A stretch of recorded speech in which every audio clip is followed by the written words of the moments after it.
Ay, buntag. Marami tayong friends from JVP and friends. So lots of people. Ano na siya wala sa kanya? Sabi mo, ay, text mo ako na, parang wala tayo ikaw. Ako gina-snap mo ako, ha? So, show may. Pwede ba siyang i-mute mamaya sa start? Ikaw ang mag-mute ni Kino. Yeah, I can definitely mute. All right, great. Thank you. So yes, we'll just settle in and start. And to everyone, we're live on Facebook right now. So if you wanted to share with your friends the link, the Facebook link, it's on the JVP page.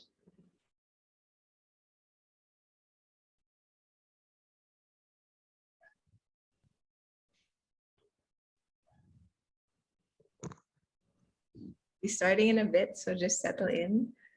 And we'll actually be showing our video as well.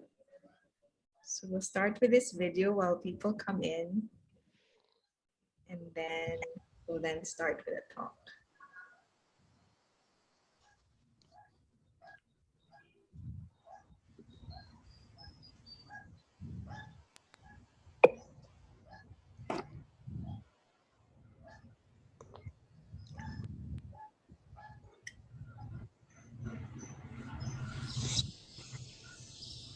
JVPs give witness to our dream and to our vision of forming men and women for others.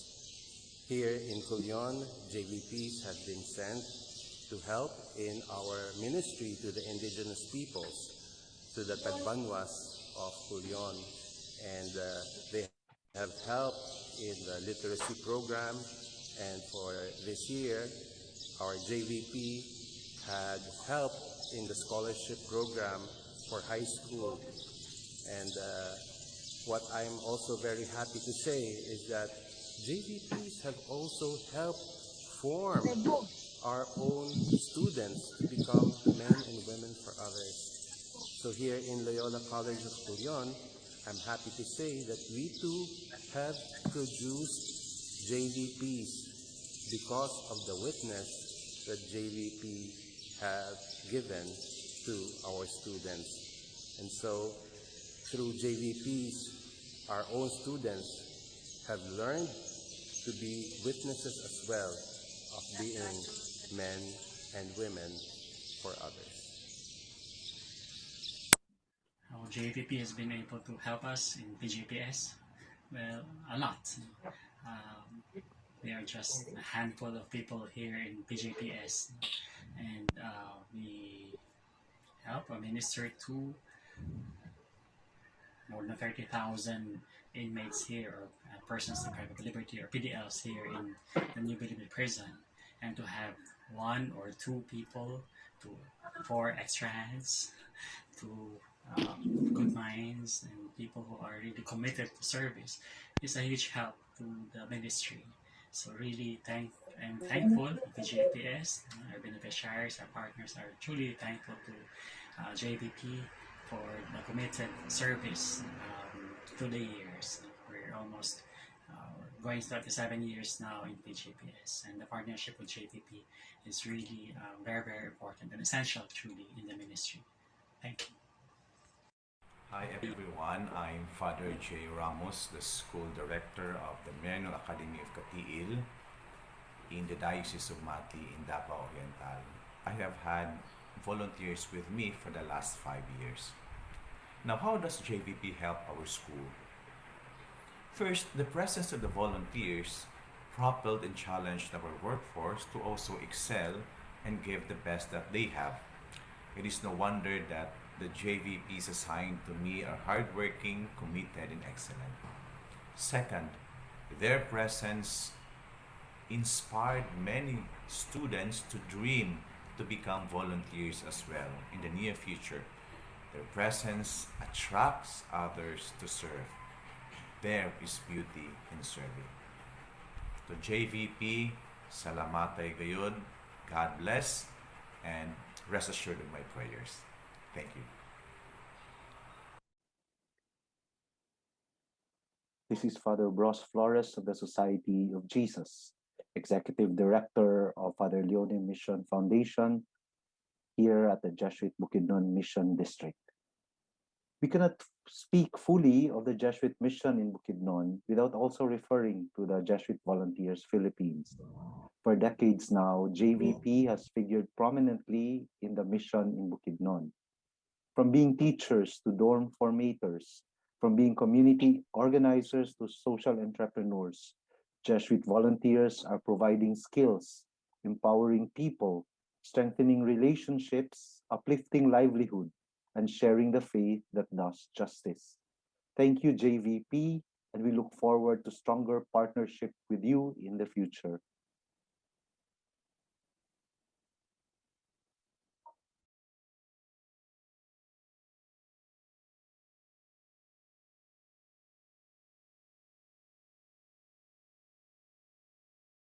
All right, welcome everyone to this webinar and thank you for being with us today. This webinar is entitled Choosing to Change, Mental Health Management in These Challenging Times.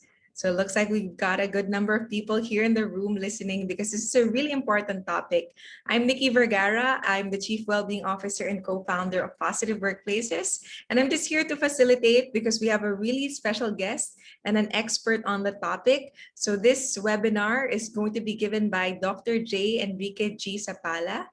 Dr. J. Enrique G. Sapala practiced psychology in the Philippines for 12 years. She founded Eskwelahang Psikolohiya, an alternative psychoeducational program for maximum security prisoners in 1995. Jay served as president of the Psychological Association of the Philippines from 2008 to 2010, chair of the Department of Psychology in Miriam College from 2006 to 2010, and associate lecturer at the De La Salle University from 2008 to 2010.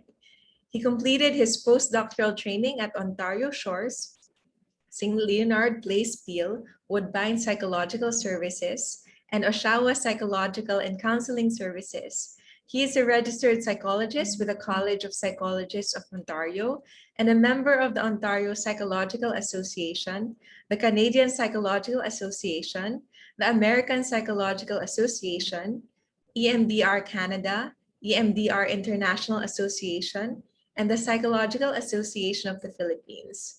Apart from English and Filipino, Jay also speaks French.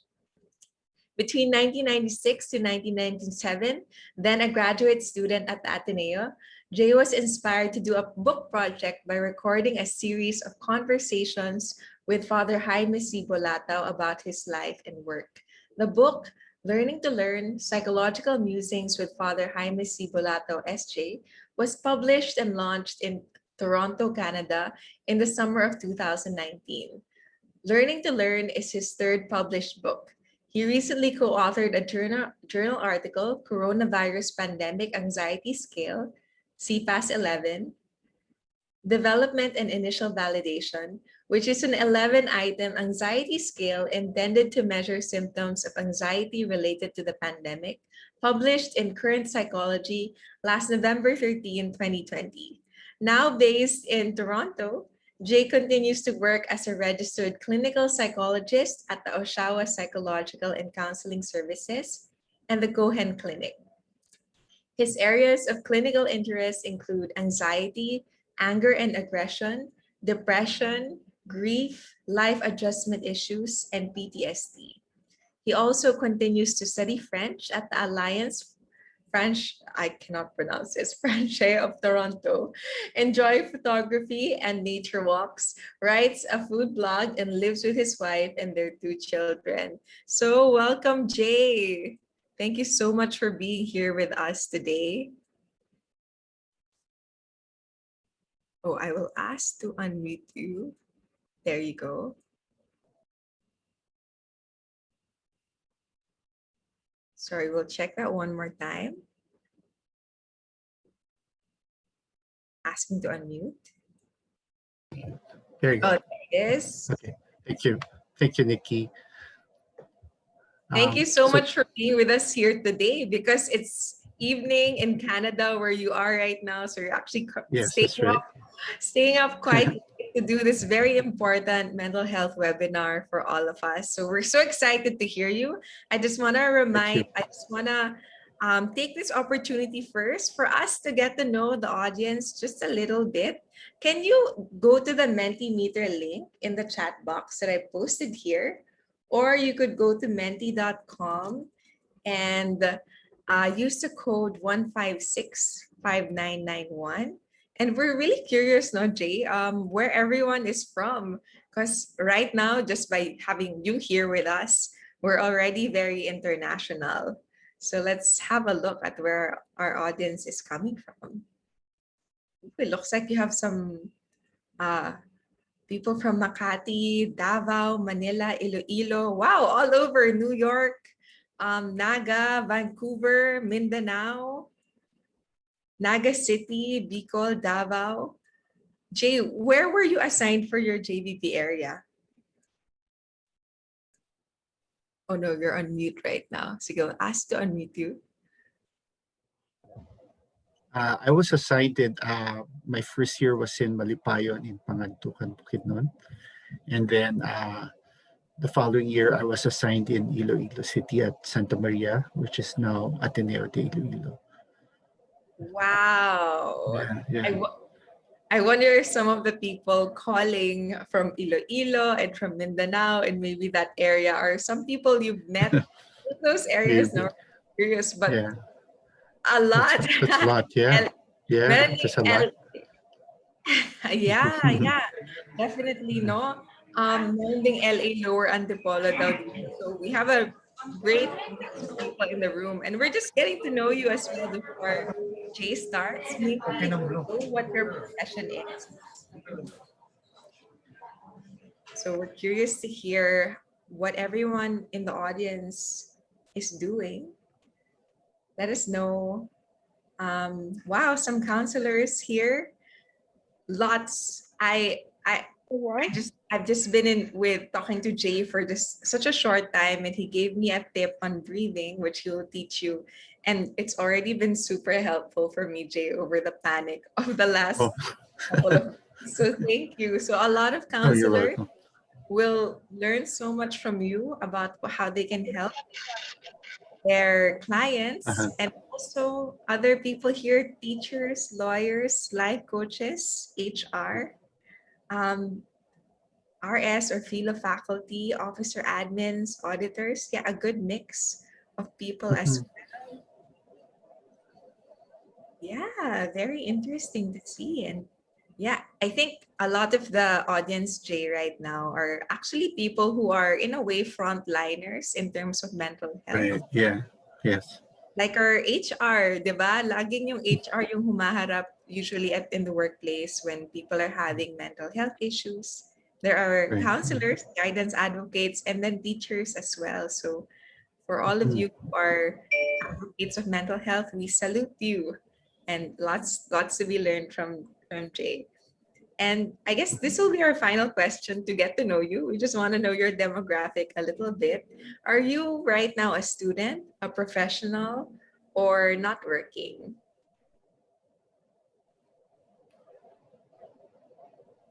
I know the pandemic usually hits us in different ways. As a student, marami ng online modules these days.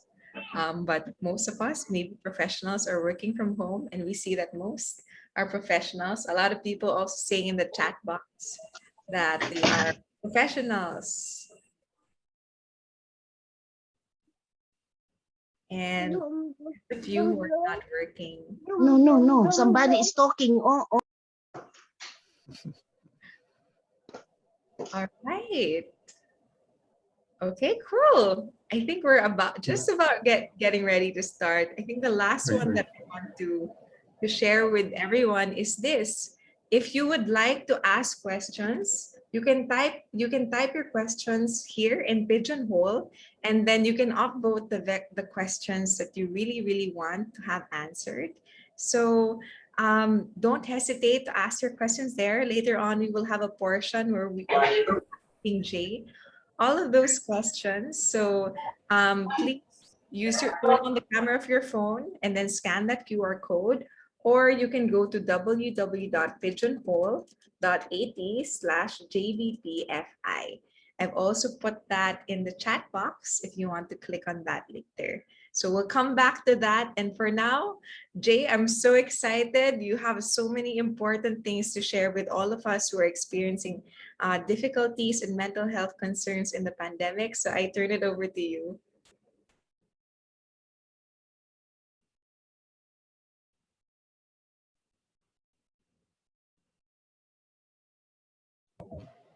Okay, thank you. Thank you for that introduction. It's also very interesting demographics there. A lot of you are from, I can see from the mental health professional field, but there are also, it's a good mix of also people who are working in a related field. Okay, so I would like to just open my presentation here. Just give me a sec.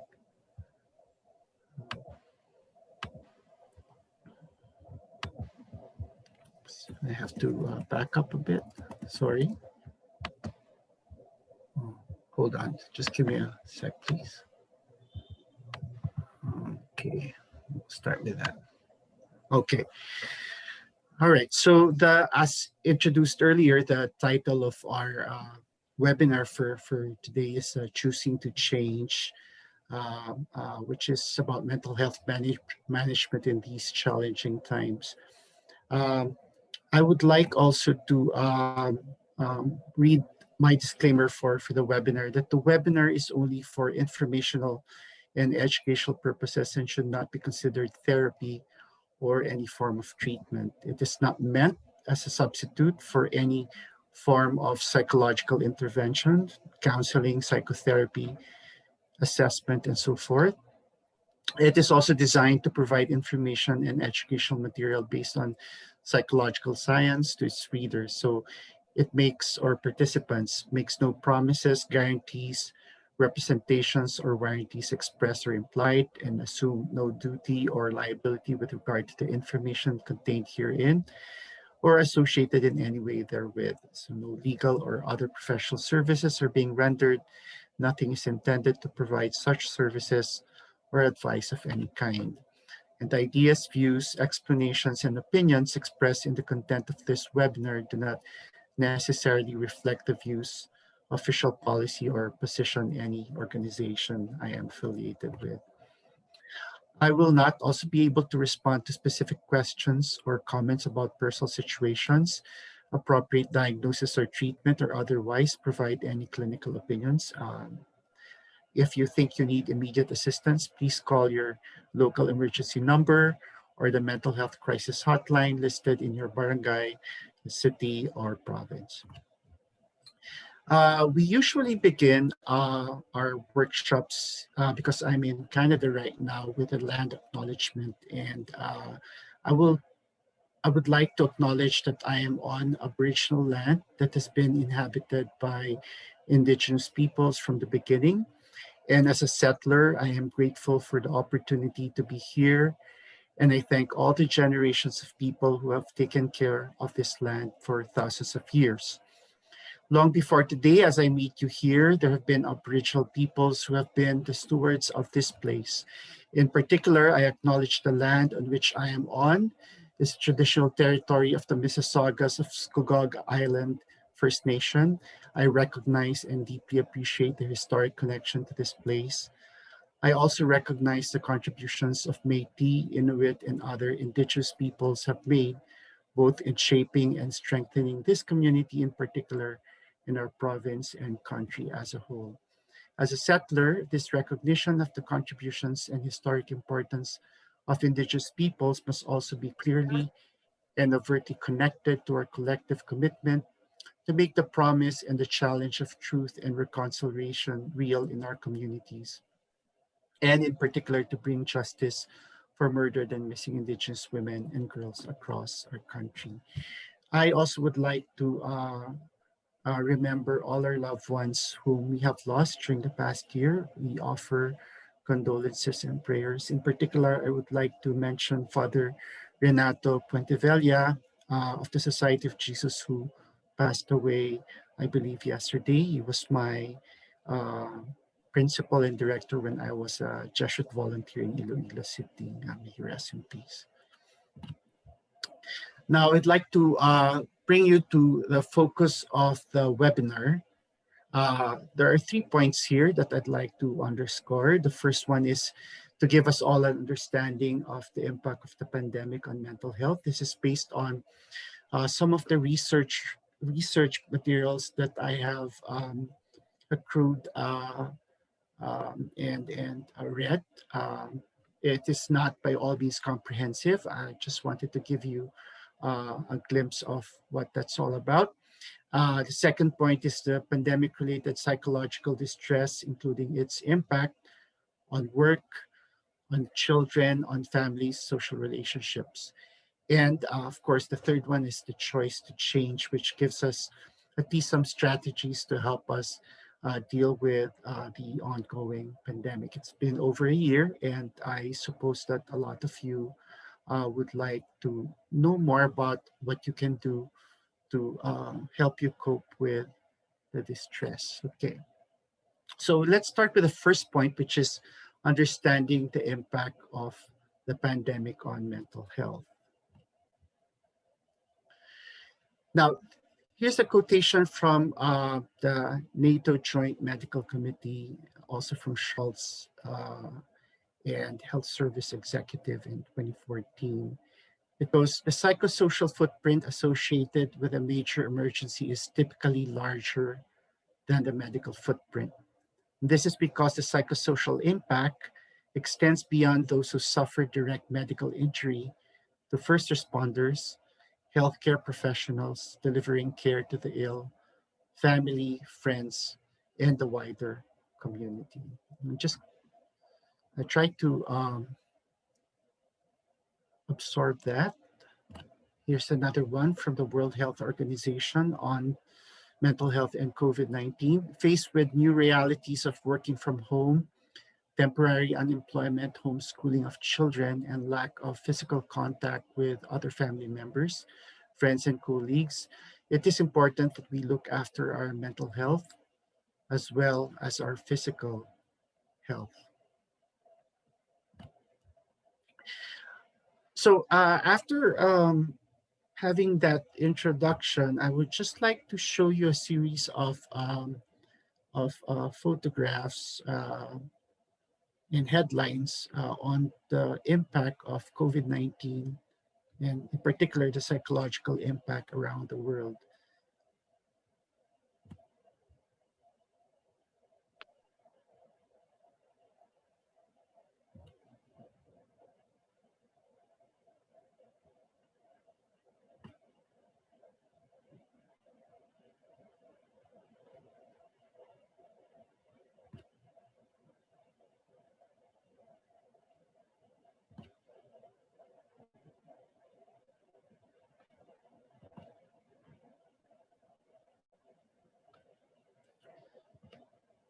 So clearly, as you can see, the impact of the pandemic from those headlines does not only affect one group of people, but affects us all. There's this one quotation that I'd like to share with you from Dr. Meg Marino. He's a first responder at New Orleans. He said that, so I'll say, I'm going to be honest with you, things have been hard. Right now, we have more people out with mental health issues than we do with COVID symptoms. I think people are really having a hard time. We've had a huge amount of turnover recently, people just saying, I need a change.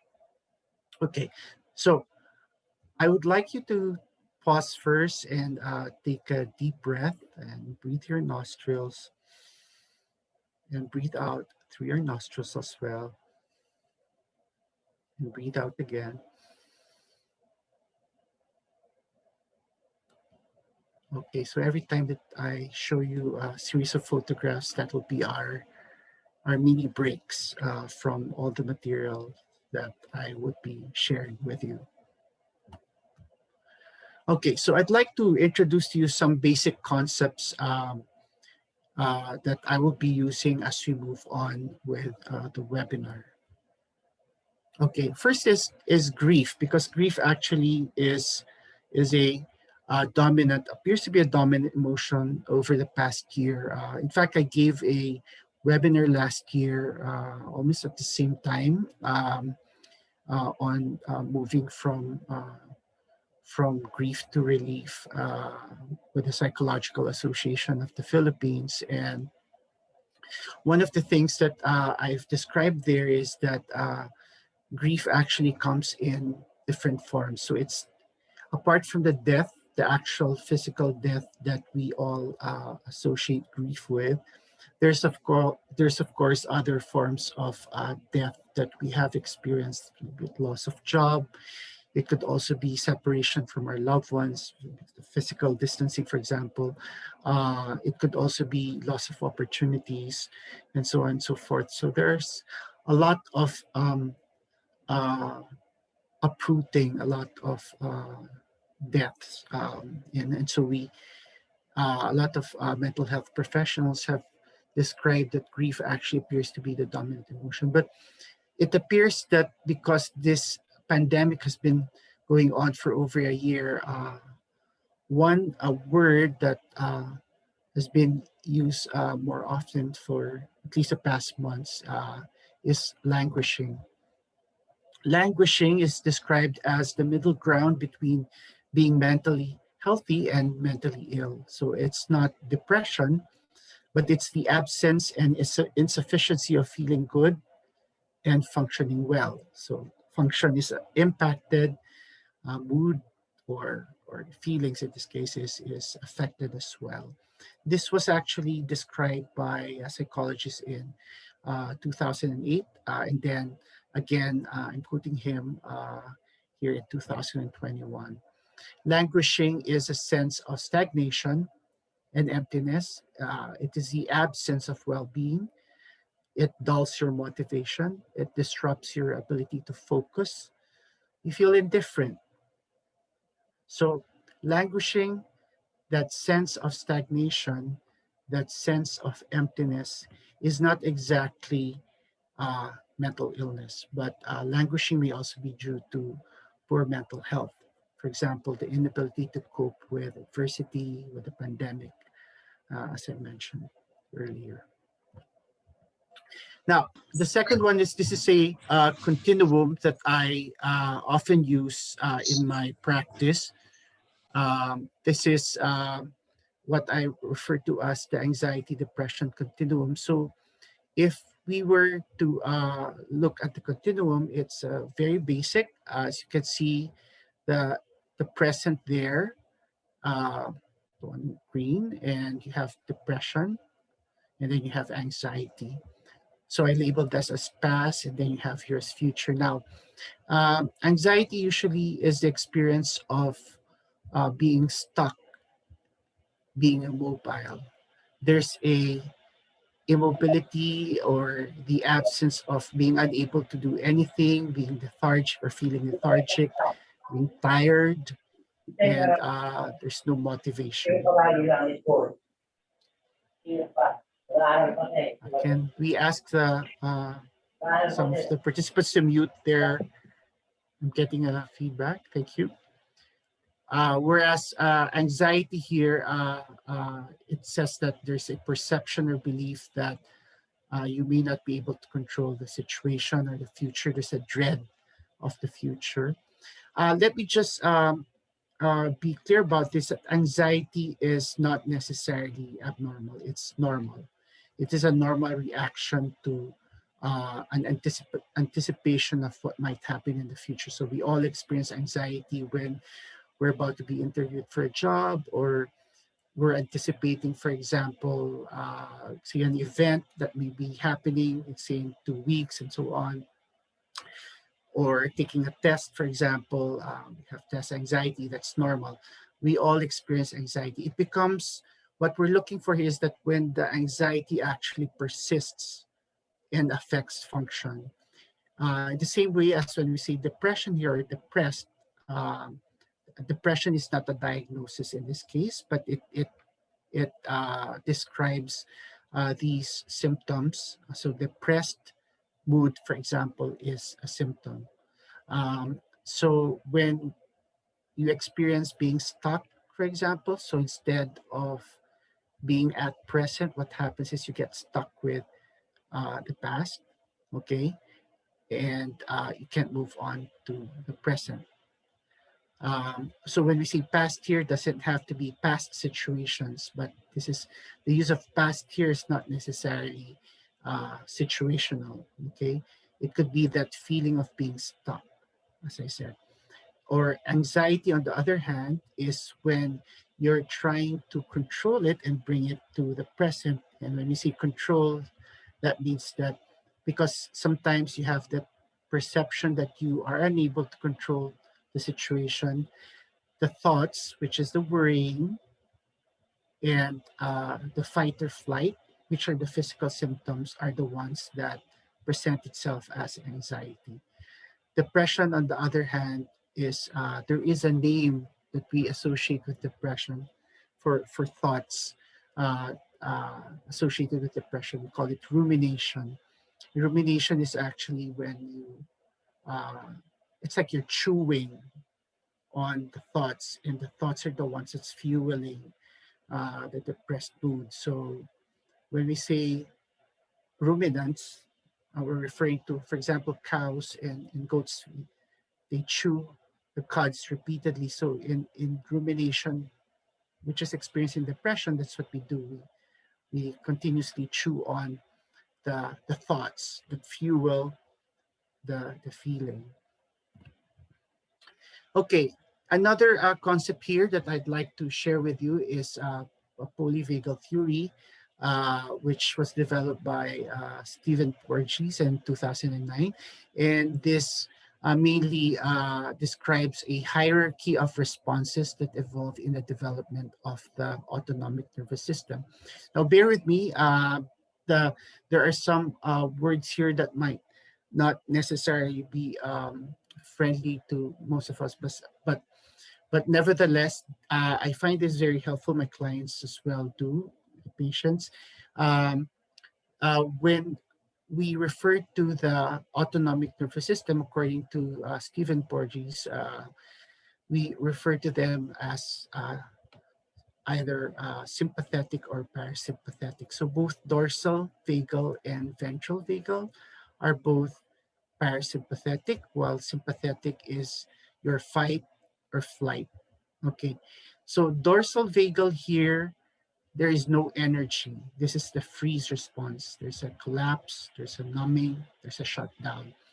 Like I am buried under a huge load I can't get out, and I'm alone in my despair. The world is empty, dead, and dark. That's usually what we experience when we're in the dorsal vagal.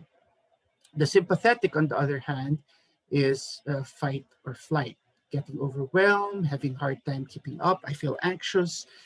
I feel irritable. The world seems dangerous, chaotic, and unfriendly. Most of you probably can say that when you experience sympathetic activation, it's when the world seems so dangerous, especially during the pandemic.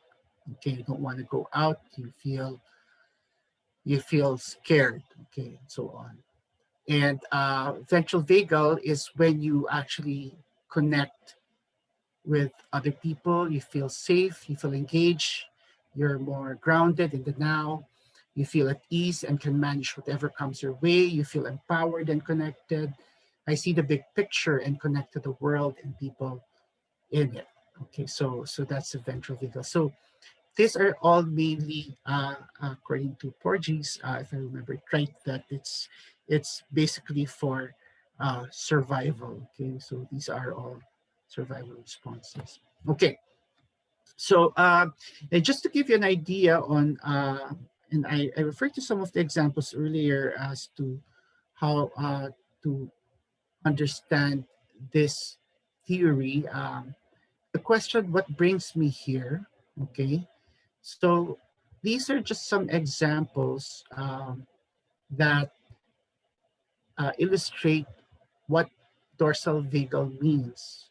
So for example, the feeling of social isolation or watching the news about COVID-19 and feeling helpless and powerless, or the death of a relative or friend, or losing a job, or feeling disconnected from others because I just don't see their faces, or I just feel like a zombie. So um, then most likely you're in the dorsal vagal. There's a freezing response. When, for instance, however, you're on Zoom and you're arguing with your friend or loved one, and you, for instance, find it difficult to communicate with others because you wear a mask and that makes you irritable. Being on long lockdowns, being told to stay at home makes you more upset. Being unable to pay the mounting bills, prolonged computer use gives you an anxiety feeling. A fight or flight response makes you in the sympathetic. So there's energy here. In the dorsal vagal, there's no energy. On the other hand, if you're able to connect, maintain a routine, being socially distant meetings, and being able to receive text messages and connect with others, enjoy a cold drink on a hot day, feeling I'm okay, then you're most likely in the ventral vagal because you are more grounded or in the now. Okay, so I'll take a deep breath and let it go. And one more, take a deep breath and let it go. Okay. Now, let's move on to some emotional reactions to threat, loss, and change. This is based on Stephen Taylor's 2020 book, The Psychology of Pandemics. Now, interestingly, Taylor actually was a bit prophetic because the book actually came out, it was launched, I believe, at the end of 2019 or start of 2020. And so most of the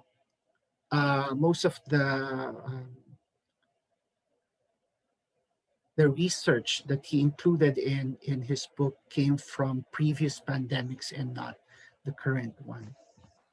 So let's look into that. Okay.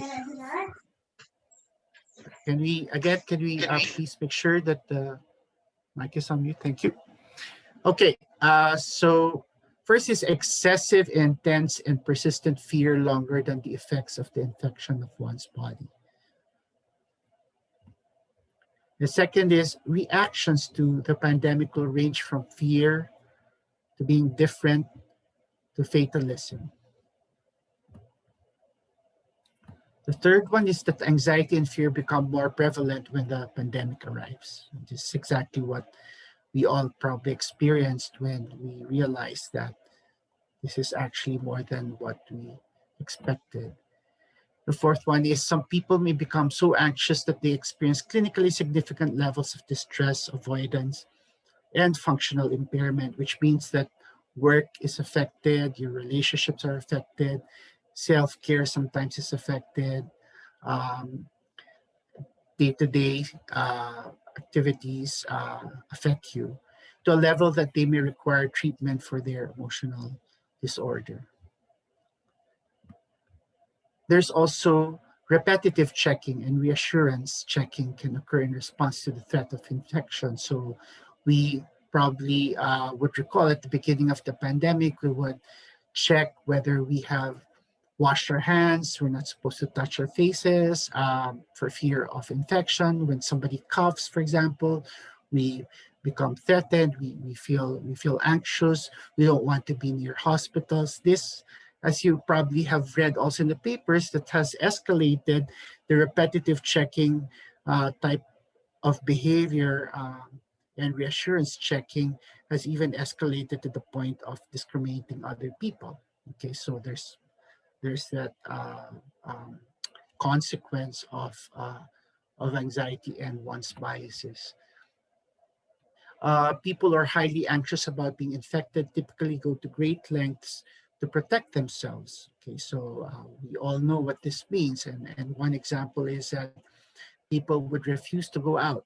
Okay, so, or let's say I have a client, for example, who was highly anxious, doesn't even want to speak with her relatives, even if they were to do social distancing. Okay, so because There was a point here in the province where I live that social distancing was allowed in terms of meeting up with relatives. So you can meet them up, in, I say, outside of your house, and you can talk. But she wouldn't even do that because she was very anxious. Mental disorders can be triggered or exacerbated by pandemic-related stressors, including mood disorders, anxiety disorders, and post-traumatic stress disorders. So just to give an idea, I have a client or a patient whose major depression was exacerbated by the physical distancing measures because and the lockdown. So he couldn't meet up with his friends and relatives. So the depression actually was exacerbated by the pandemic health restrictions, the public health restriction protocols. Depression and severe grief can occur in people who have lost loved ones during the pandemic. I'm sure that most of you can understand what this quotation is. Like every day there was someone we knew in the obituary column. So I'm sure a lot of you who are on social media, you would at least know of someone who died of COVID, or either it could be a friend of yours, or it could be a relative, or even a teacher that you knew from way back then. So there's always that uh, experience that we share. Some people adapt to the threat and become less anxious. However, in some cases, the effects can be severe and last longer. Other findings with regards to anxiety and depression, there was an increase in job loss, as we all know, and some of you have experienced that, and a downturn in the economy, including continued social isolation, increases negative thinking and can increase the risk of depression. And we all know that, or probably some of you know that when we talk about depression, uh, people who are experiencing depression sometimes have difficulty in uh, understanding what it is to think in a different way. And by that I mean that people who are depressed usually, for self-protective reasons, would focus more on what they can't do versus what they can do. So if there is an increase in job loss, and that this person who's already depressed, and there's a downturn in the economy, that increases also or exacerbates the symptom. Business owners whose livelihood were affected by the pandemic are likely at risk for insomnia symptoms. And uh, the correlation between insomnia and anxiety is high, so that the more anxious the person is, the more likely there's a risk for insomnia and also anxiety. Uh, Increase in use of alcohol. There's been uh, an observation also in the increase in use of alcohol and substances, but majority in the study by Dozwa, they found that majority of the respondents report that their consumption has remained the same. There probably were instances wherein there was an increase, because when one is anxious, more likely one is more likely to look for ways of trying to control or manage the anxiety. And so for people whose predisposition to anxiety is higher, and then that the uncertainty of the pandemic that it brings to them, including all the other uncertain uh, situations that may be happening to them, can possibly they would look for ways of alleviating the anxiety by use of alcohol or substances. Okay, take a deep breath first and let it go. One more, take a deep breath and let it go. Okay. So what were the other changes? Probably some of you have experienced this. Is what we refer to as the distortion of our sense of time. There's the perceived speed of time during the day. And this, the factor of age, how satisfied they were with their level of social interaction and how stressed they were and how busy they were. The days passed more quickly for younger people who were socially satisfied, busy, and experienced low levels of stress. The days passed more slowly for people who are older, particularly those over the age of 60 who were socially dissatisfied, stressed, and lacking tasks to occupy them. Of course, this is, there are limitations to the researches here, by the way. So that's just a caveat that it doesn't necessarily mean that it's true for all. But as far as that study is concerned, that um, there is that age factor when it comes to distortion of our sense of time. And I guess most of us also have felt that during the pandemic that we have lost track of time. We sometimes would be confused with time.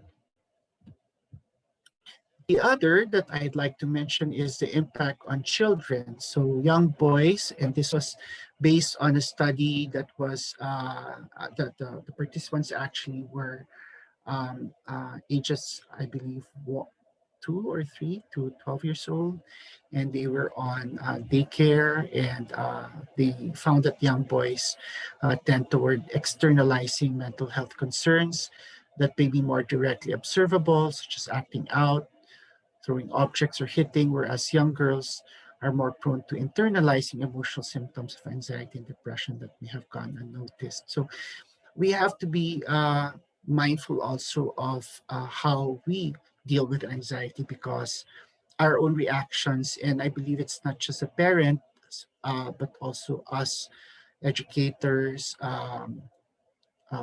even professionals, the way we deal with anxiety, anger, confusion, and depression could also translate into stronger reactions in children, either through modeling or emotional socialization behavior. Sometimes we don't notice that, but that can be, and that's possible.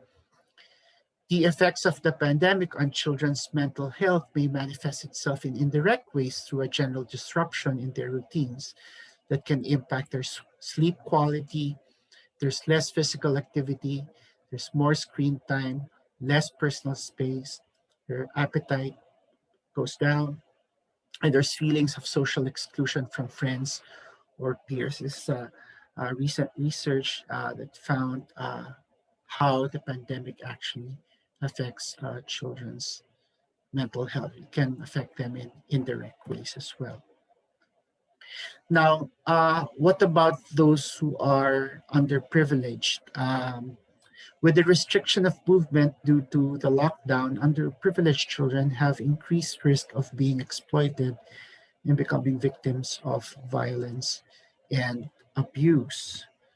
Those families with no source of daily wages, those who have lost their jobs, for example, can be prone to frustration and feelings of helplessness. And because of displacement, uh, the frustration and family conflict may manifest itself in the form of violence towards children, making them more vulnerable to depression, anxiety, and suicide.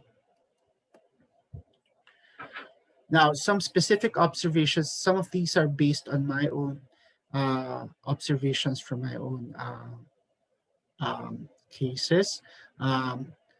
One is that there's that adjustment to the change in mindset when it comes to work. Now, I want to be clear about this because we've all been working, let's say, for 10, 5, 10, 15, 20, or even more years. And then all of a sudden we'll be thrusted to uh, a situation wherein we have to work from home. So for those who at least work from home, that may not be an issue.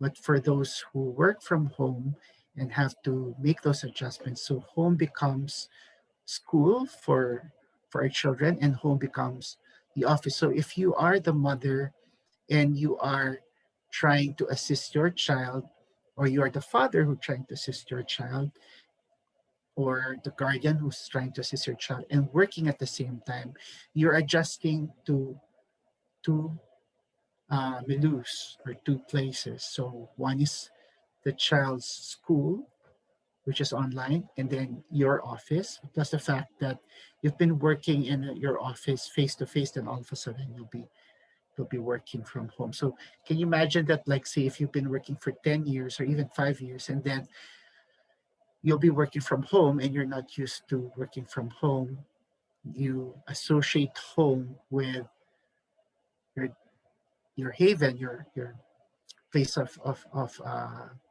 where you can rest and relax, place for work respite. And then all of a sudden you have to adjust to that mindset. So that actually can also contribute to uh, some distress or anxiety as well. Now, consistent exposure to squares. What does this mean? Because this is something that I have also noticed among my clients, because most of the time, like now, you're looking at me through a screen. You're seeing this presentation as in a rectangle or probably a square, and so the fact that rectangles and squares are sided, four sided.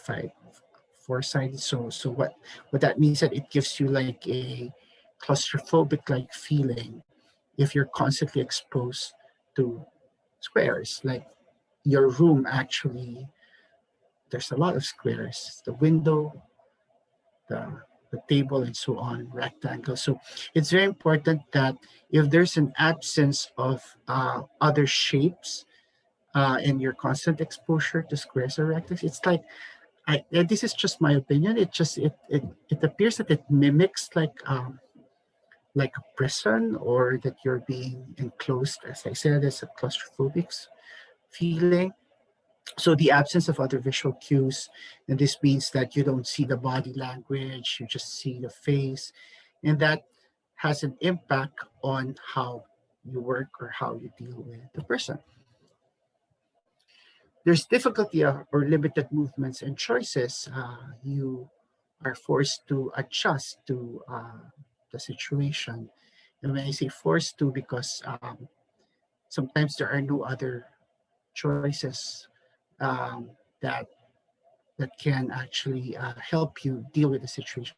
Overusing virtual platforms of communication and millisecond delays in virtual verbal responses can affect also our interpersonal connections. So that is a finding, a significant finding that was this is on the neurobiology, I believe, of the pandemics.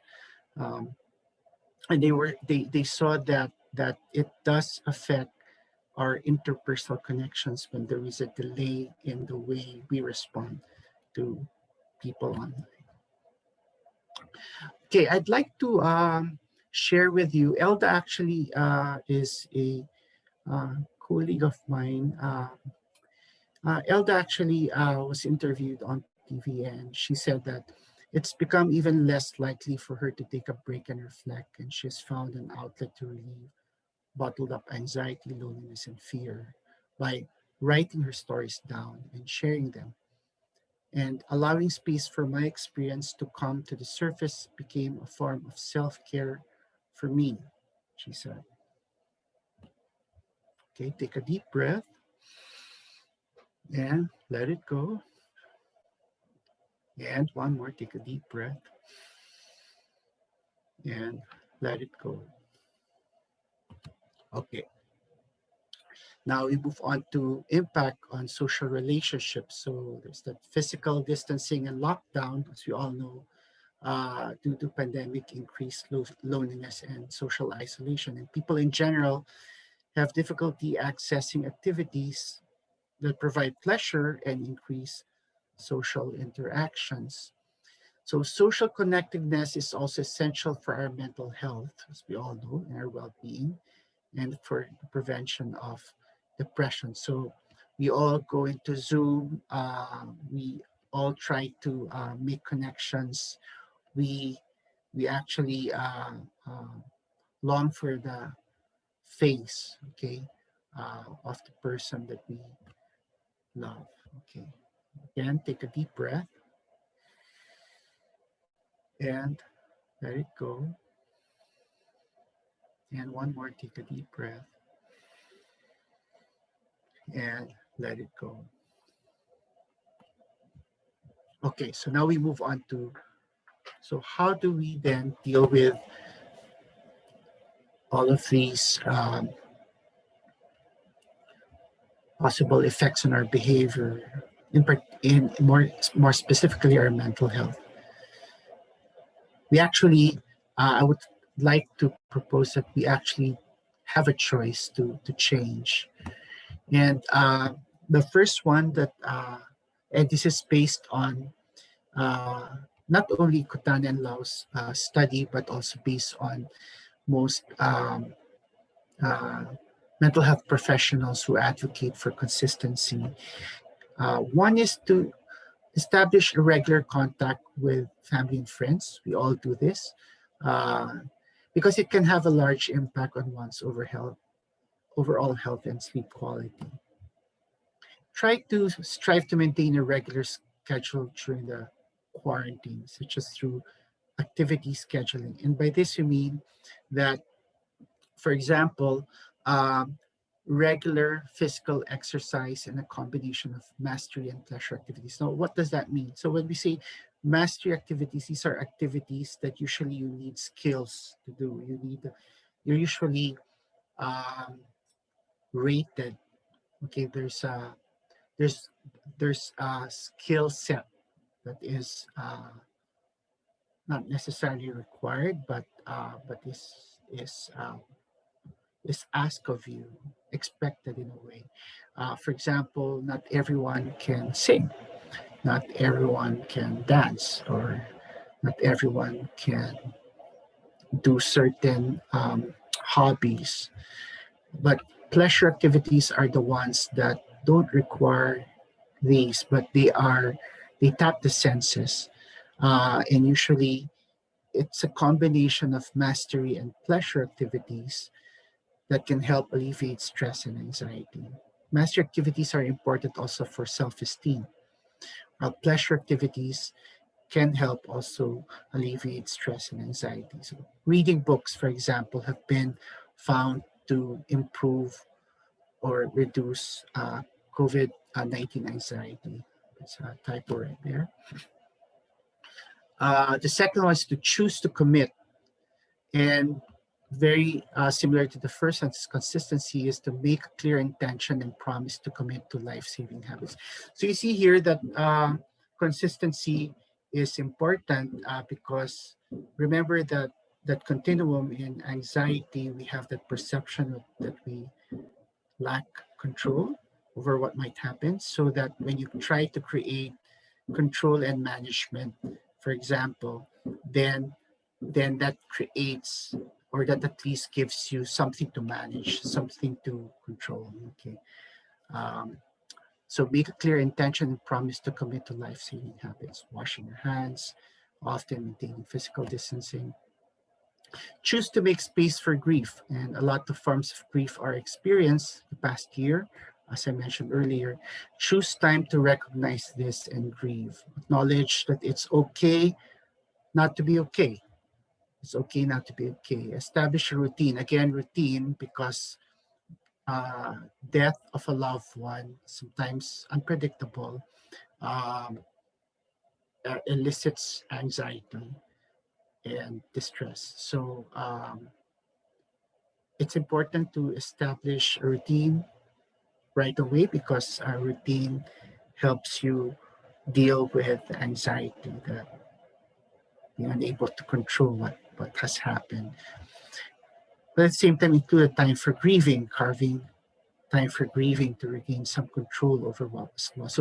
So making sure that, because we don't usually say that it's okay to a person whose loved one passed away.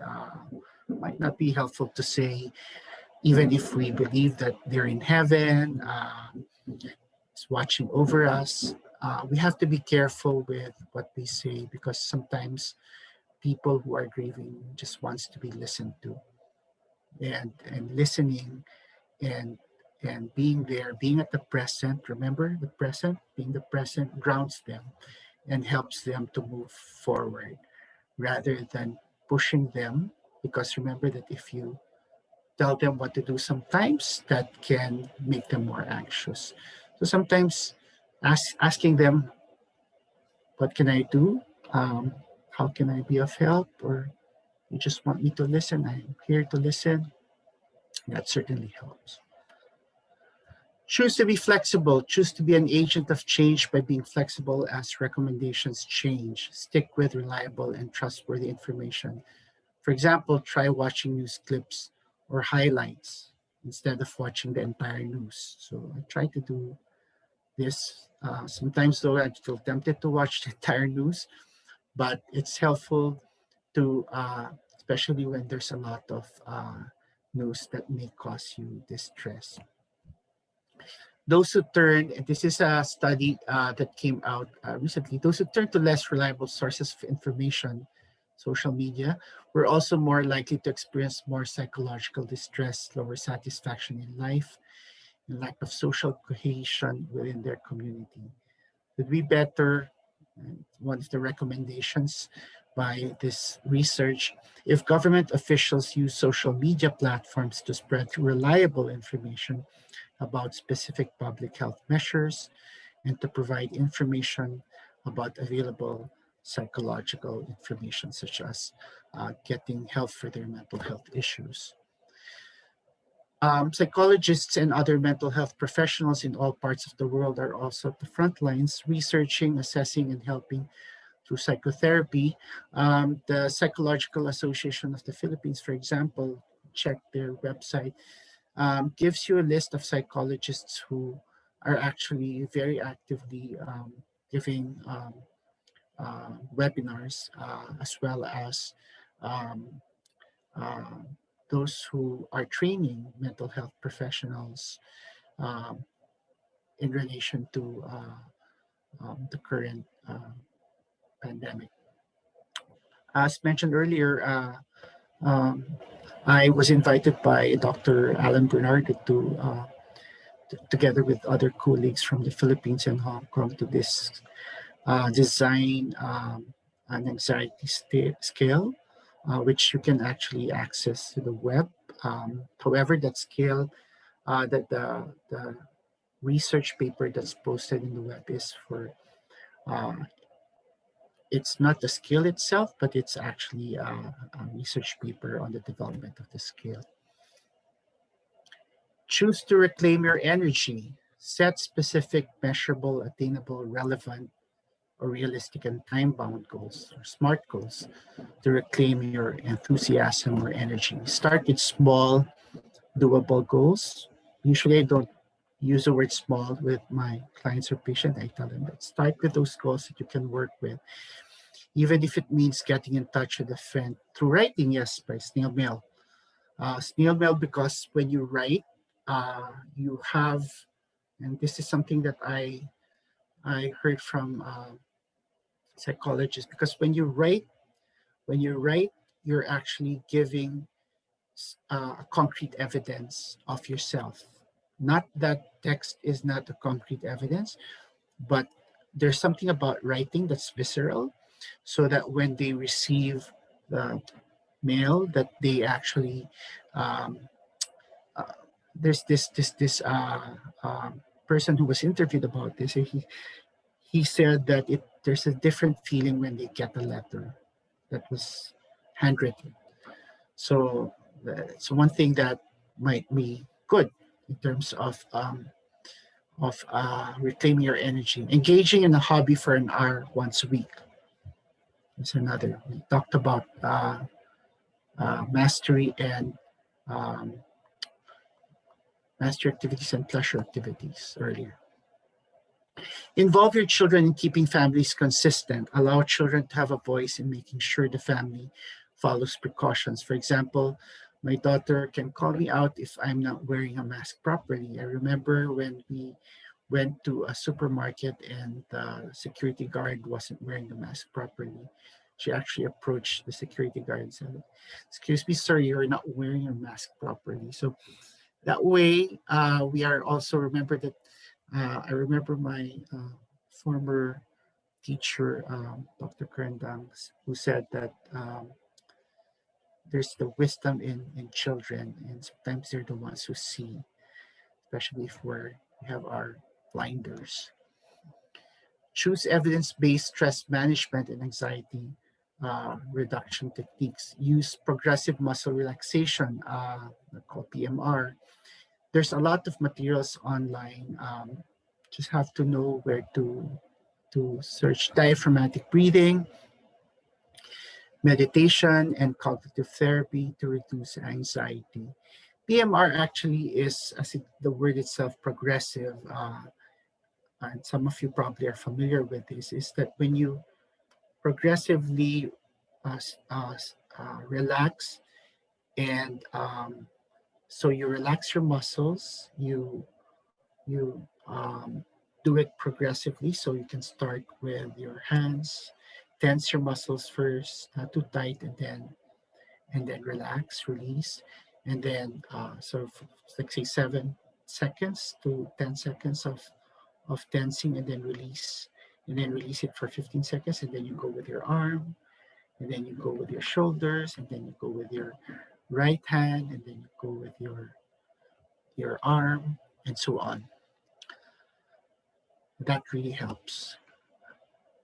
Because remember that when you are anxious, your muscles actually start to tighten. So it gives you, like, again, goes back to that sense of control. Follow specific health practices such as wearing masks in public and washing hands with soap frequently can help reduce disease-related anxiety. We all know this. There's what we refer to as active coping and positive reframing. Both are associated with lower depression and better quality of life, and the most consistent forms of adaptive coping across situations. There's an emphasis on themes of safety, calming, self-efficacy. Again, this goes back to what we said earlier, connectedness, and hope, and to consider specific contexts in which these are applied. Efforts to improve coping during the pandemic may be more effective if they emphasize reframing of the situation. The cognitive behavior therapy is directly linked to the most effective coping strategy, because in cognitive behavior therapy, you actually invite the patient or the client to change the way they think, because there's belief that the thoughts actually, the way we look at the situations affect the way we feel.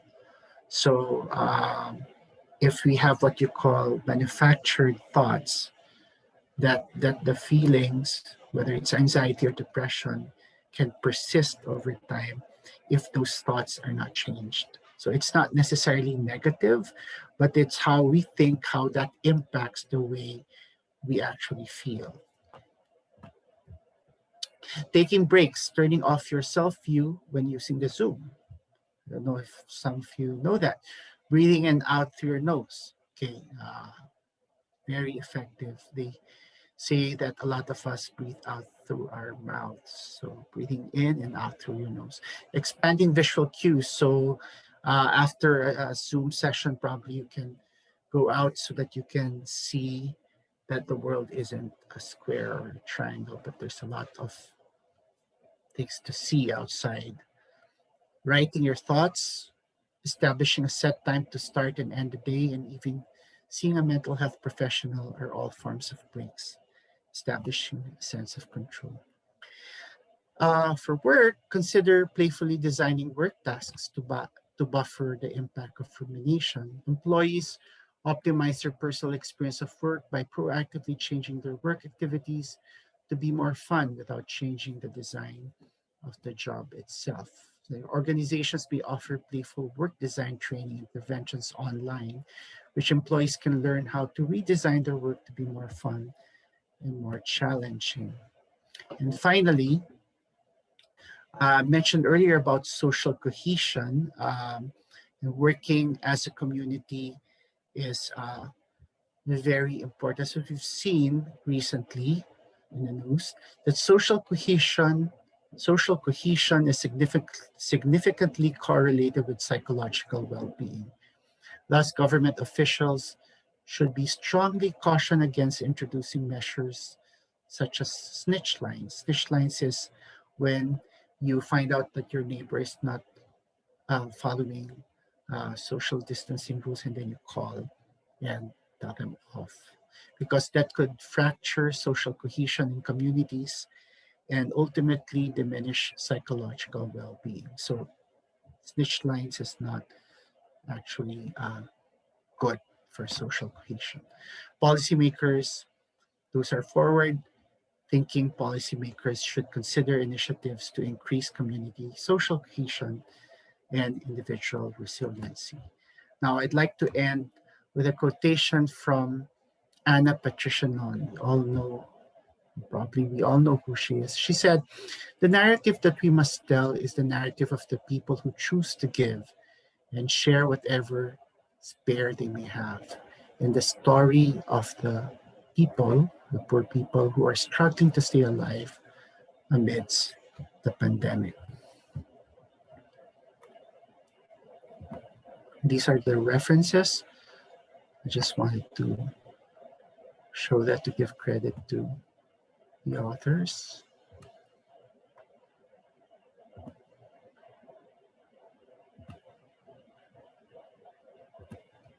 And thank you for listening. Merci beaucoup. Maraming salamat po. Daghang salamat, daghang salamat, madamukit na salamat. Ready to listen to your questions or open up for your questions.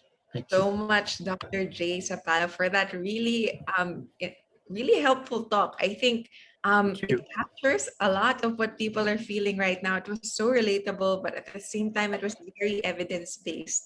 We know the tips that you're sharing are the things that have worked for a lot of people. So I think this is such an incredible webinar.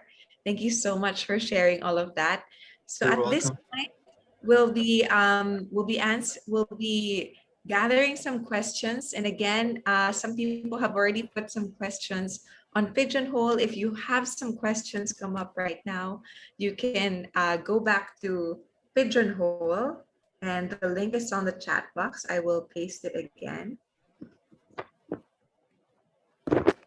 All right, and at this point, just before we go through, I'll just be sharing a quick video again. So for those who are unaware of what JVP is and what kind of impact we get to do to our communities, I'll show a quick video of what our partner has shared about us. And then you can also, if you'd like to donate to JVP to support the mission, that is something that you could do with the information on the screen. So let me just make sure I'm sharing my sound. Sorry, hang on.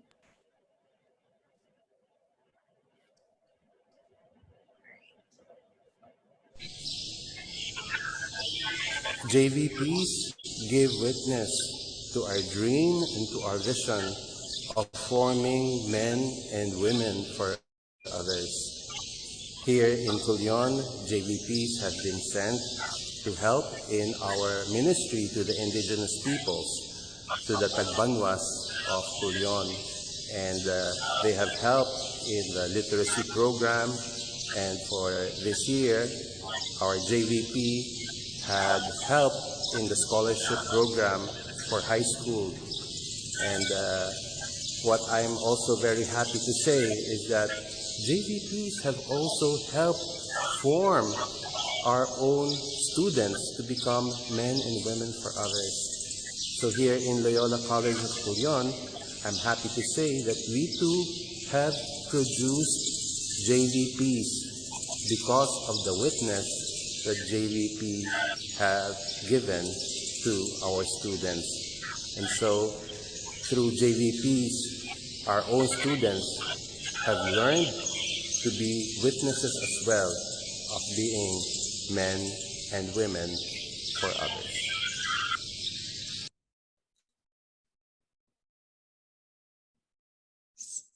So So JVP has done so much for the different areas, and Dr. Jay Sapala has been a JVP as well, and is continuing to kindly share his generosity, his talent, his time with all of us here right now. So, Dr. J, these are some of the questions that are coming up for us right now. So, maybe we can start with this first question. And this is in the context of Filipino workplaces. This is from Wendy. What can you say about this? How do you work on slowly removing the stigma of communicating mental health in Filipino culture? Okay, that's a good question. Okay, how do you work at slowly removing the stigma? I guess it's good to start with the words mental health. That like health actually, the fact that health is something that we all value. So the fact that mental health the word mental is attached to health, we can start with how do we value our health, because clearly that and usually what helps me, at least from my, and this is just an anecdote from my own experience, is when I discuss mental health with clients, I do tell them that there is, apart from something that's physical about it, that there's also something that may be experienced, that they're the only ones who know it. And I mentioned about thoughts, for example, because thoughts is something that we don't see, right? We don't see it, but we know it's there.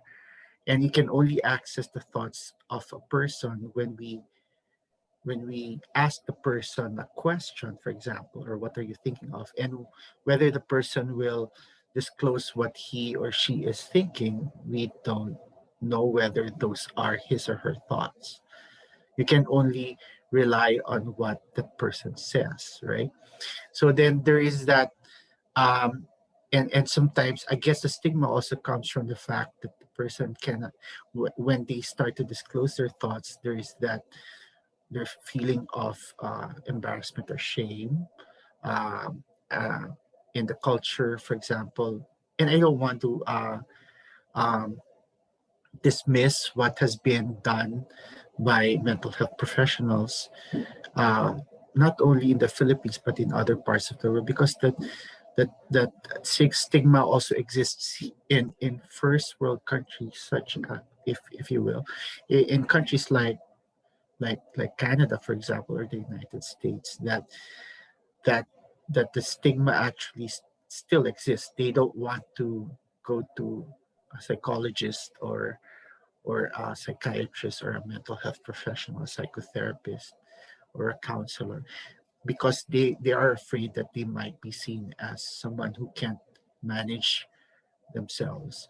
So by trying to stick with the importance of health, that mental health is wealth, for example, that mental health is health is part of being healthy, and that the impact of taking care of your mental health affects also your physical health. There's always that connections that we can establish. Then I believe that concreteness is very important in explaining mental health, not only in the Philippines but in all other parts of the world.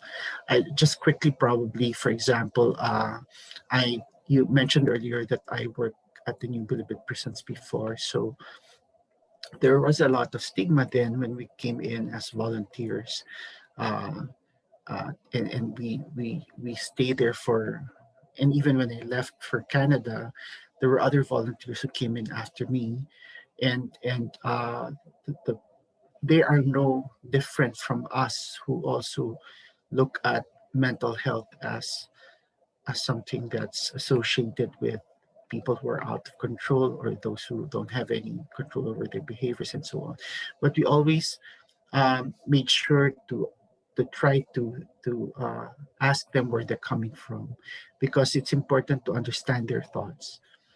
That's one of the ways that you'll be able to unlock at least what is preventing them from accepting that it's acceptable. So I don't know if that answers Wendy's question, but that's how I will work on it. Yeah, I really love that tip. We don't discriminate people with like health issues. For instance, we don't tell Right? them, Yeah. why are you going to a doctor? So I love that Mm, you're able to make that mhm. connection. Yeah. That Yeah. Yeah. mental health is part of your health. So if you go to Right. a Yeah. doctor when you're sick, why Yeah. shouldn't reach out to a professional or get help Mm-hmm. for mental health Mm-hmm. concerns? Yeah. That's a really beautiful way to Yeah. put it.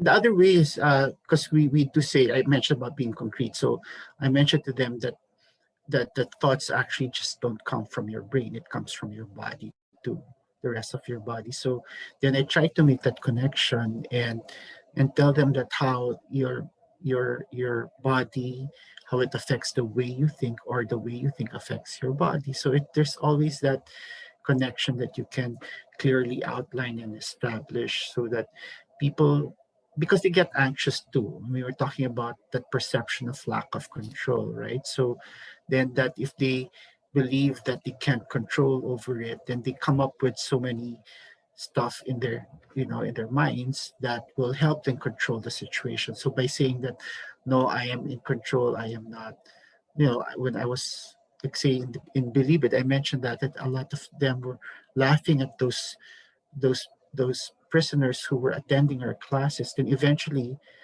when from 10 students, we had like over like 5 classes, like in 4 or 5 years, we had about 10 or 15 students in one class. So how would you explain that? That means that probably there's also a need for them to talk. So Yeah, yeah. yeah. Anyway, I'm talking too much. No, that is perfect. That's perfect sharing. Thank you so much for Okay. sharing this. And You're hopefully, welcome. Wendy, it helped. Um, Okay. how about for this question? What would be the best way for us to do if the very stressor that The distresses stress. us, perhaps within our family, especially now that we're confined or limited by this By this pandemic? pandemic. Okay. So that's a good question too. But because family is a unit, right? So the unit actually, when we say the family is a unit, that means that the family is not just one, but the family is made up of other people. So when we say that the family is the problem, what does that mean? Does that mean that the interaction of the family is the issue, or does it mean that there is one person in the family who actually manifests the issue and the others react in different ways?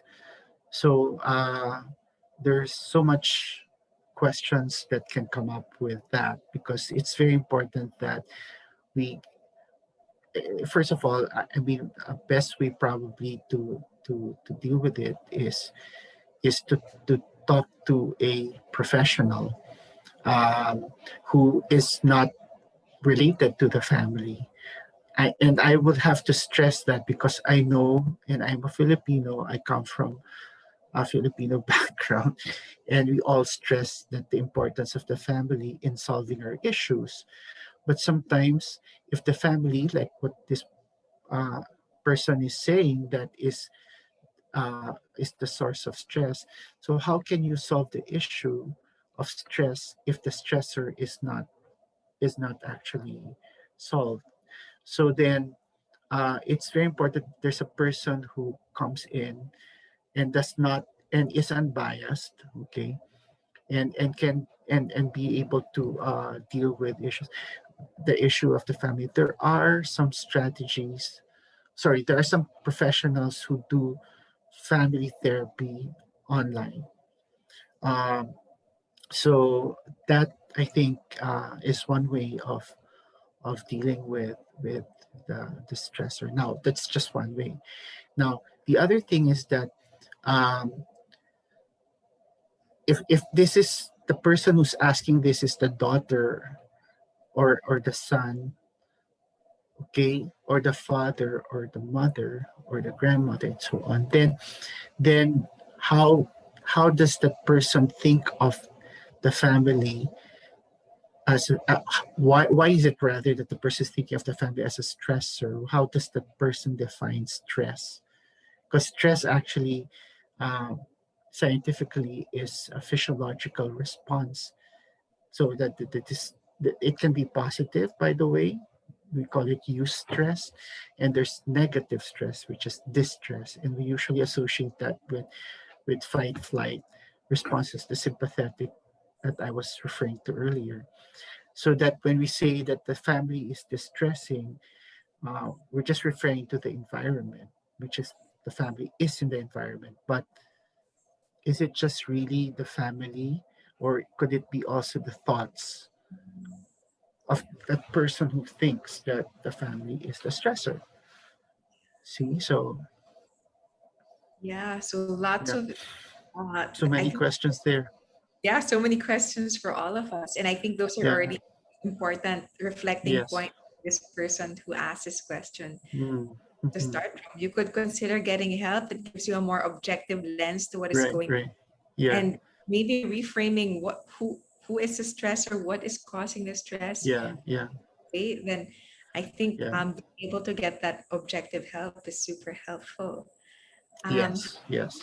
And do a basic practical assessment of the mental health of kid ages 7 to 9. Okay, I mentioned earlier that I cannot respond to questions about assessment here. Okay, so I would just like to refer this anonymous, okay, uh, to another person who is in the position to make the assessment. Usually, I can say that there are a lot of psychologists, for example, who can do uh, an assessment of the 7 to 9 year old. Now, the question here is basic or practical. What does that mean? Because when we say basic or practical assessment of the mental health, does it mean that, because the word assessment actually conjures images of testing, right? But probably this person is saying that how do I know whether the person is mentally healthy or not? Okay, and I guess that if it's a 7 to 9 year old, that's not my area, okay, of practice. But what I can say is that uh, we all look for function in all of us, okay. So, and by that I mean across ages. Usually, we look for how is a person functioning. Function refers to social relationships. Uh, um, for example, how is he or she with the family? We look at how it's impacting uh, his self-care. How is it impacting so school, for example, and relationships in school. So it's not just a measure of the academics, for example, but there's also the social emotional part. So does he have friends? Does she tell stories about school online, for example, and so on. So the function actually is a good gauge for looking into whether the person is mentally healthy or not. I always, in fact, even with my clients or adults, I would tell them always look at how it's affecting you, your function. Can you work? Can you carry on a relationship? Can you actually go through your day to day? Like, how do you deal with daily hassles? Are you irritable, easy? Because irritability, for example, there's a distinction between anger and irritability. Irritability usually are the trivial things make us irritable. I can't button my shirt, or I drop my stuff, I get irritable. That's usually related to distress. But when we say usually, okay, but when we say anger is usually related to a relationship. Okay, there's it could be the government, it could be your partner or your wife or your husband. It could be your friend. So there is that relationship that is affected. So then those functions is something that you look into even when uh, most likely child. But it's better also to consult child psychologist. That's great. And I think maybe that is a rule of thumb for those asking very specific questions. Look at the Yeah, functions, but you will have, function. Yeah, if you really want an assessment, a formal assessment, you will need yes, to go to a psychologist who does those yes, assessments. yes, yeah, yes. Would you like to choose a question here that Okay, these are interesting. Okay, yeah, like to answer? let me see. Oftentimes you cannot really control stress. Okay, um, I'll answer the first one. Oftentimes, you cannot really control our stressful thoughts, especially our thoughts that just come in the middle of the night or early dawn. What can we do before or after sleeping? Um, Control our stressful thoughts. Okay, so before you sleep, uh, usually we do downtime, right? That means that because sleep is associated with relaxation, right? So you remember what the continuum. Okay, so anxiety, then depression, then depressant. So you want to be at present, meaning you want to be relaxed. You don't want to be worrying because those are things that disrupts your sleep. Okay, so then that means that with the pandemic, sometimes it disrupts our sleep patterns. Okay, we when it's already dark, we're still working. Okay, so then our sleep cycles are impacted. So it's very important that when you see the sun setting, well, that depends on where you are too, because like in Canada right now, the sun sets at 8:35 in the evening because we're moving towards summer. We have longer days during the summer. But usually, I would tell my clients that you try to start reducing your activities by 5 o'clock or 6 o'clock. Because when you do that, when you start to reduce your activities by 5 to 6 o'clock, it's that means that you're starting to slow down. And so engage more now into pleasure activities. Remember what I said about pleasure activities, the ones that will help you soothe your senses. So taking a warm shower, listening to relaxing music. So it's like your nerves, which is, for example, your sense of hearing, your sense of sight, sense of taste, those are all, you're soothing it. So when you're soothing it, that means that your those nerves are connected to your brain. So your brain starts to slow down. So then that when it starts to slow down, then your nervous system becomes more relaxed. You go into your you go into now your um, um, start to not zone out, but you start to feel more and more calm. Um, and that's what you can do. You can reduce the stress by making sure that you have a downtime. Okay, rest, recreation, and 3 hours rest, recreation, and relaxation. I believe. Um, relationship time. So relationship with your partner, wife, husband. Relationship with um, your children. Relationship with your pets, your friends. Okay, and then recreation. So recreation is to rebuild yourself in that way, but in a relaxing way. And then rest. So all 3 hours then when you do your downtime will help you reduce your stress. Um, my thoughts. What can we do after sleeping? Then you can start your day with a routine. Um, there's one, and this is very interesting. When you start your day with a structure by making your bed, okay, so folding your blanket, you're actually making your mind adjust a routine. So then that sense of control is clearly established at the beginning of the day. See? So when you start your day with a routine, your sense of uh, anxiety, too much, for example, worrying and so on, starts to go down.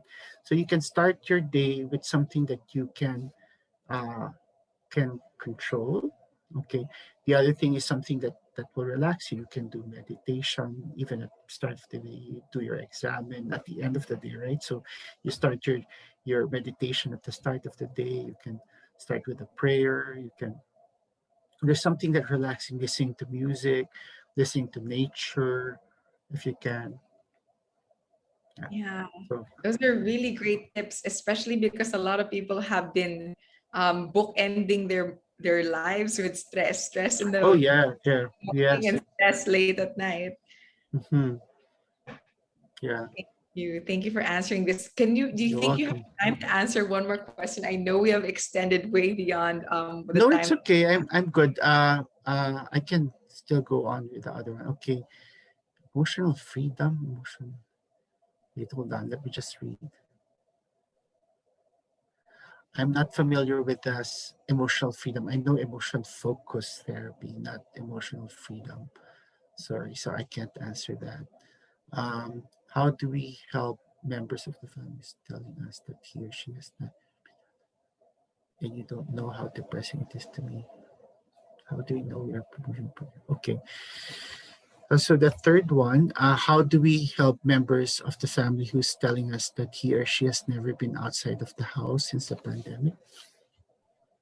And you don't know how depressing it is to me crying in the rest of it. This is a tricky one, no? Because we don't know the exact situation of that Mhm. person. Yeah, so again, who is that member of the family, right? Because again, your thoughts about the situation is affected by your experiences.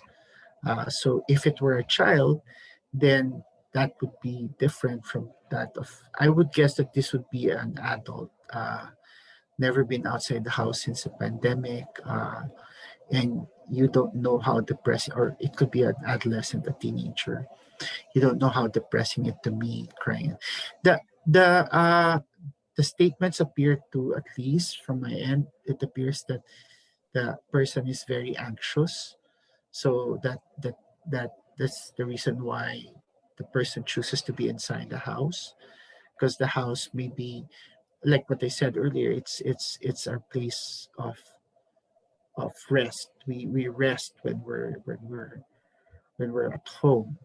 Okay, so then because the house is a place of rest, then if you are to go out of the house, then and that serves like a sense of security in a way for that person, then the person appears not to have any control of what might happen, and so the person feels stuck too.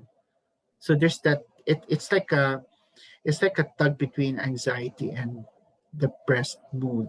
Okay, so you don't know how depressing it is to me. So then it could be that you don't know how anxious I am about this. I don't have any control and I'm stuck.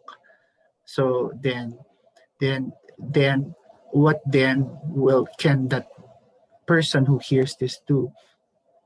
Because one thing that doesn't work is you force someone or push someone to go out, but rather it's stepping out probably of, like, say for instance, if the person locks herself or himself up in the room, at least to establish a routine of going out could be a start. Remember what I said earlier about the goals, specific, measurable, attainable, realistic, relevant, and time bound. So what is a smart goal for this person? Because that might be a big goal for that person. So we need to take those steps that the person can take, so that the person will be able to gain some control, because that may be beyond her control if or his control if she goes out or he goes out. It's too much. So that then, uh, if the person is able to manage the situation, take that step, then that may be enough to give that person confidence to move a step further. So it's really like, that's why I mentioned cognitive behavior therapy, because it's important that we take really those steps and not to push ourselves to something that may be beyond our control. So it goes back to that. That's why I presented the continuum, because it's very useful for us to understand. Uh, I'm not just saying that anxiety and depression is that, but it's more than that. But it's just a step to understand what we can do to help other people who are going through this issue. Yeah. Yeah. Thank you for highlighting going back to the continuum and focusing on what can be Yeah. done. Yes, thank you Mhm. for this person who asked. Any other last question that you think you would like to There are other answer? questions, but I can answer this one. But are there other questions? Because I can still go for two more after this, so I'm okay. This one is um, how do we know we are moving forward and progressing and not just stuck and lazy? Okay. How do we know we are moving forward and progressing and not just stuck and lazy? Okay. Uh, so what does moving forward mean in what sense, right? So because the stuck at home doesn't necessarily when you're home doesn't necessarily mean you cannot function, right? You can do other things when you're home. So then it's really a change in the mindset of how we define, because we cannot really force ourselves to think that the same way we think pre-pandemic has to be the same now. We cannot, because if we do that, then the more that we fight the reality, the more distressed that we become. Okay. So but it is also possible to have two conflicting feelings at the same time. So you're angry that you're stuck with the situation, but doesn't mean you cannot work at home. So for example, moving forward, so how do you define then moving forward? Does moving forward mean that you're able to prepare meals, and does moving forward also means that you could still get in touch with your loved ones through Zoom or through writing or through phone? Does moving forward also mean that you can still date online and get to know your a lot of people still do that? Okay. So does moving forward also mean that you feel that you're able to accomplish something, and that that accomplishing means that the goals that you've set for yourself are doable and realistic? um, so again, it's what is helpful is that we look at it also from a continuum and looking at shades of it rather than binaries. Right? That's that the world is changing. The world has changed. It's not just, for example, now we just don't look even religion. For example, there's Catholicism. There's we just don't see Catholicism, Protestant. There are other religions too. So in the same way as it invites us to look into behaviors as not just as stuck and unstuck, okay, but how much have you actually moved when it comes to being unstuck or being moving forward? Okay, I've accomplished like one goal or two, and I'm okay with that for now. Okay, given the situation, then what else can I do tomorrow? What else can I do tomorrow? I can only do this for the week, and that's okay. So I think it invites us also to the challenge here. I think is to reframe the way we look at things. Yeah. Like the word forward, Yeah. being stuck actually is something that we don't like to to um to keep on drumming in our heads, because it's like you're conditioning. I sometimes i i uh, when I hear my clients, for example, I've already established rapport and all that, and they keep on still doing that. I will say, can you stop first and let's listen to what you're saying, because you keep on saying that you're stuck, but you've come to see me for like 5 sessions and you've done this. What do you How do you actually explain that? Is that still being stuck? Because you chose to come here, right? You had a choice to come to sessions. You had a choice to do these things, and you chose to do it. You chose to change. So so then why are you saying that you're still stuck? See, so then that forces them to rethink the way they look at it and say, oh, that makes so much sense. Because sometimes I just have to hear it from another person. And I say, well, you're doing it. And that's what I said about the self-protective mechanism. Sometimes we, especially when we're very depressed, we tend to look at the things we haven't done versus the things we have done. And in positive psychology, Nikki, I know that you know that, right? Like sometimes we tend to focus on the things that we haven't done, but it's actually inviting us to expand the way we look at the world, and like a child looks at the world with awe and wonder, for example. The flow, for example, that will help us go through this pandemic. Yeah. Yeah. I love that. I want to really say that again. Focus on what you have done What you've versus done versus what what you happened. haven't done. Yeah. That's beautiful Yeah. because I think for everyone, as you said, this Yeah. has been a difficult couple of months. It's been a difficult year, Yeah. Yeah. and for everyone to be, getting up every day still, Yes. Yeah. going through the motions, and even being here with us today, learning how to Yeah. enhance your mental health. That Yeah. sounds like moving forward to me, and I think everyone Mm-hmm. more compassionate with themselves in Right. terms of how they define moving Yeah. forward. And I wanted to clarify also that when I say that, for example, with that patient client of mine, I tell them this is, I'm not saying this to you know to despise what you're doing or to make a judgment on what you're doing. I'm just reflecting what you've done. And you keep on saying that it's like a self-hurting behavior. You keep on saying, I've done everything. You've done something, and then you're saying you haven't done anything. What is that? What do you mean by that? What is your definition of forward, moving forward? See? So that's why it's, and it's not easy, right? The challenge. That's why I said sometimes I have to listen first and establish rapport. And then if I see a pattern of the repetition, I call and then I reflect it back and say, but you've done this already. You've so much. So yeah, Yeah, everyone, give yourselves a pat on the back for the things that you have yeah, done. You're still able to do, even if you cannot move outside of your yes. home. It's not Thank you. easy. Yeah, you're welcome. I think this is our last question then. Okay, sure. Instead Instead of of controlling our thoughts, sorry, you were instead of controlling our thoughts, can we control our body like what we do, whether we like it or not? And can this eventually change our feelings and then our thoughts? okay. Instead of controlling our thoughts, okay.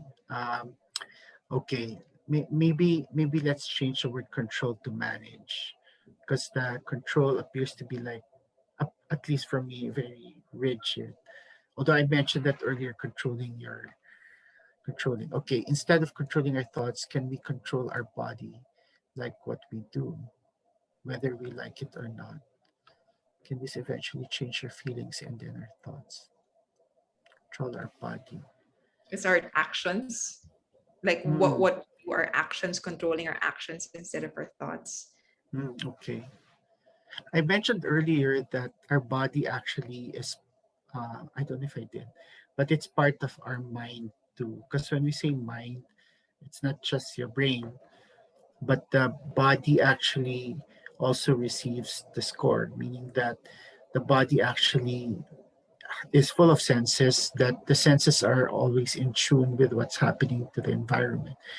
So then that when it receives, then it goes to your brain and then it processes it and then gives you the experience.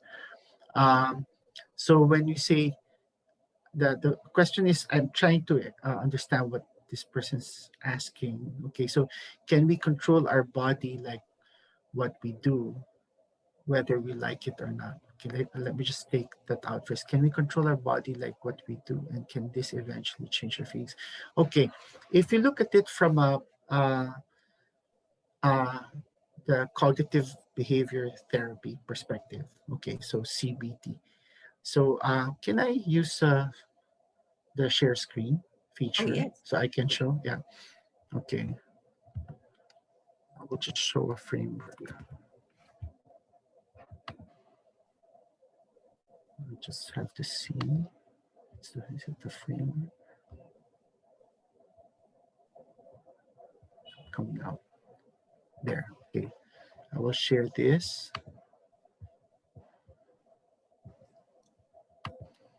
Okay, so this is the CBT, or cognitive behavior therapy framework, and then you have here the behaviors, physical reactions, feelings, moods, and thoughts and images, and then you have the environment. So the environment actually is the one that we are all in. This is the COVID-19, etc., etc. So when it comes to managing the situation, then we can only do so much here. Okay, we can, however, change the ones that are internal. This is external locus of control. This is internal, right? So when we say internal, this means that we can choose to change the way we think, the way we feel, the way we react, the way we behave. So the behaviors here can affect the way we think about the situation. So for example, if we keep on avoiding something that's making us anxious, the avoidance behavior can only do so much.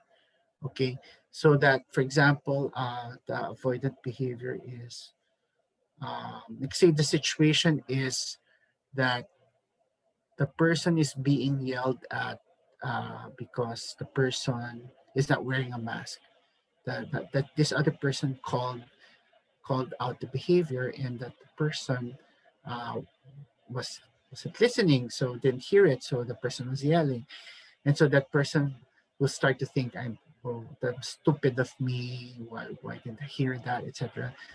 And so that the person will start to avoid that environment again by not, let's say, wearing the mask, yes, but then not going through that where it happened, for example. Now, that avoided behavior can affect the way the person thinks, but can also affect the way the person reacts. So that any reminder, for example, or an image of the situation can bring about a physical reaction.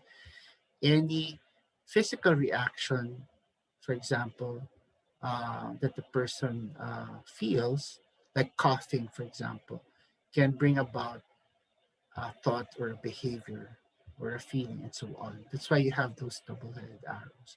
So what I'm trying to explain here is that, going back to the question, can you bring up the question again? Sorry. The question earlier. Yeah. Yeah. Instead of controlling our thoughts, can we control our body, like what we do? Can we control the physical reactions? Can we manage the physical reactions? Yes. Can we manage our our behavior? Yes. Okay. Because, like, say, avoidant behaviors in anxiety, okay, there's avoidant behaviors can only work for a short time. So the more that you avoid, that the issue actually doesn't, you don't resolve it, the more it can persist. Okay. So by changing your behavior, then you can also change the way you think about the situation. Okay. So that's a yes. Can this eventually change our feelings? Yes. Okay. So if you're able to, let's say, confront the person who yelled at you or assert yourself, then you are changing your behavior. So that changes the way you think about yourself. And so that the way you think about yourself changes also the way you feel about yourself. And then your physical reactions will also, you'll be more relaxed. You feel happier, for example. So it's a yes.